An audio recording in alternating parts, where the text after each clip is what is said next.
ద్రోణాచార్యుడి ప్రతిజ్ఞ, ద్రుపదుని పట్టుకోవడం.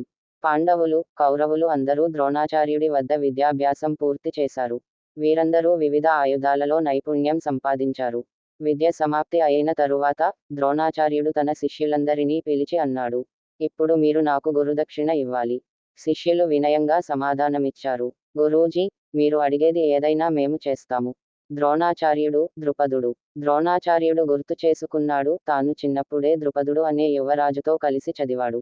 ఆ సమయంలో ద్రుపదుడు అన్నాడు, నేను రాజు అయిన తరువాత నా రాజ్యంలో సగం నీది.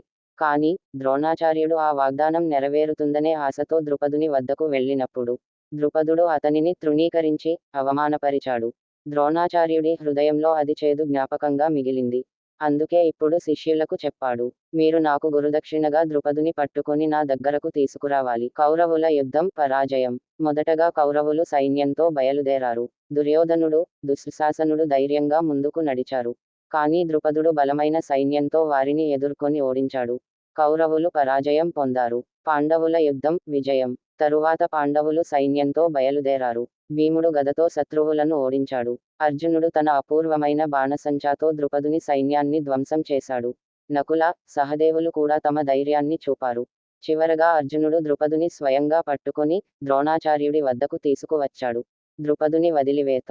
ద్రోణాచార్యుడు ద్రుపదుని చూసి అన్నాడు, పిల్లలప్పుడు ఇచ్చిన మాటను నువ్వు మరచిపోయావు. కానీ ఇప్పుడు నేను నిన్ను జయించాను. నీ రాజ్యంలో సగం నాది, మిగతా సగం నీది అని చెప్పి ద్రుపదుని వదిలేశాడు. దీనితో ద్రోణాచార్యుడు తన ప్రతిజ్ఞను నెరవేర్చుకున్నాడు. ఎపిసోడ్ 9 ముగింపు. ద్రోణాచార్యుడు తన ప్రతిజ్ఞను పూర్తి చేసుకున్నాడు.